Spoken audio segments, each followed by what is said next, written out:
Welcome to BreakTheBoardSports.com. It's your boy RJ Cash. Sunday night football, Falcons at Vikings. Let's get into it. Is it going to be JJ McCarthy or Michael Penix?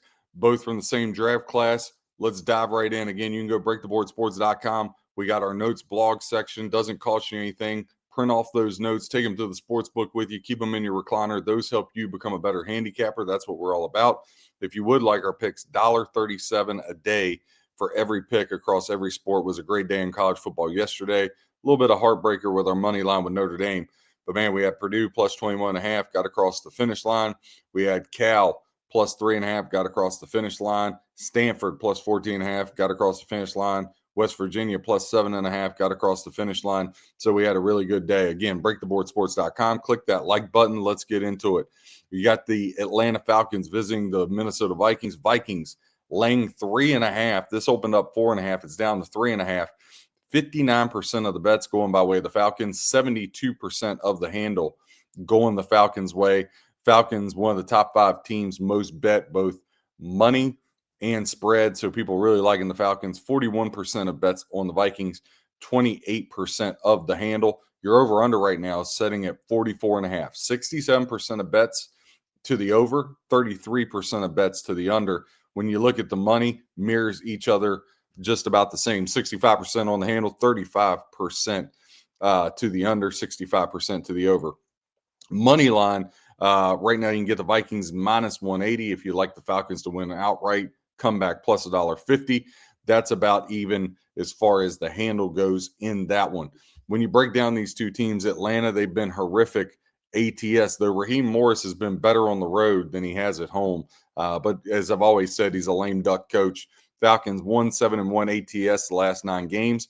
They went under the total 7 of the last 10 games they've played, and they're just 2-7 straight up. Now, when these two teams match up, the Falcons 1-6 against the spread, their last 7 against Minnesota.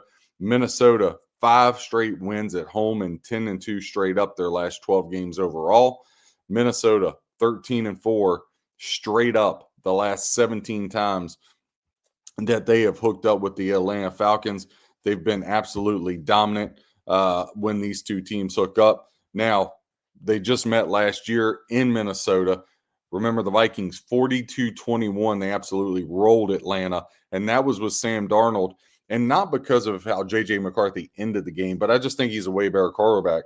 You look at Sam Darnold week 1 with the Seahawks. He was like that Sam Darnold the last 2 weeks with the Vikings. That's the same Sam Darnold he's been his whole career. He just had 15 good weeks of his whole career with the Vikings. I think Kevin O'Connell puts J.J. McCarthy in the spots he needs to be in. I don't think the Falcons, again, Raheem Morris in that defense was horrific against a weak Tampa Bay team. Tampa Bay has a lot of injuries. Baker was still able to find people. Tampa was able to run the football. And here's the other part of it. I do like the offensive pieces of the Falcons. I think if they had a really good coach with an offensive mind instead of a dead brain coach like Raheem Morris, the Falcons could be really good. Michael Penix Jr., Bijan Robinson, I love. They got Kyle Pitts at tight end, Drake London. The Falcons have pieces. But when you look at the other side, the Falcons offensive staff compared to Brian Flores of Minnesota, Brian Flores probably the best assistant coach in the league, defensive coordinator of the Vikings. He's going to drum up stuff, and it's just going to make life hard for Penix and company. The fact that everybody keeps betting the Falcons here amazes me a little bit. I know you're getting the hook plus 3.5, but I just think Minnesota minus 180. I know it's a high line. Maybe you get them down to like minus 140, parlaying them with the Ravens. Have you a little purple parlay there on a Sunday. But I just love the Minnesota Vikings. J.J. McCarthy just had the birth of his first child. Congratulations to him. But I think Minnesota being able to run the ball with Mason and Aaron Jones, T.J. Hawkinson, again, Atlanta's defense just is not very good at all. Again, which is wild when you had a defensive head coach like Raheem Morris. But again, I won't beat that into the ground. He's pretty bad. Minnesota, we talked about 15-6 over their last 21 contests. If you'd been taking them on the main line, you'd be up 8.75 units, about a 25% return on your investment. We talked about that over-under being set at 44.5. The Vikings have went under the total 13 of the last 21. That would put you up 4.2 units. Now, your first half over-under is 22.5. The Falcons 12-6 to the first half over. 12 times it's gone over the total. That puts you up 5.05 units, about a 24% return on your investment on that one. The Falcons have hit the first half team total over. In addition to that, 11-7 over their last 18, put you up 2.4 units. The Vikings, second half is really when they get going. We saw that last week on the road at Chicago. Second half was when J.J. McCarthy finally settled in and they were able to hit some big plays. They've hit the second half game total over, which right now is sitting at 22.5. 6 straight games at home have the Vikings. Again, that would put you up 6 units, a 90% return on your investment. So really, really good value there. And especially if you look at the other side, I think the Falcons are going to give you some points in the second half because I expect them to be playing from behind with that defense. Vikings, we talked about, they've been a covering machine, 8-3 against the spread their last 11 at home. That would put you up 4.7 units, a 39% return on your investment. The first quarter game total over between both teams, the Vikings 11-7 over their last 18. Right now, that sets at 7.5 across all books, all the way across. Falcons, we talked about, they just can't cover a spread to save their life. They're 6-14 ATS over their last 20. That would put you down 8.52 units, down 38% return on your investment. Right now, like we said, that spread, Minnesota -3.5.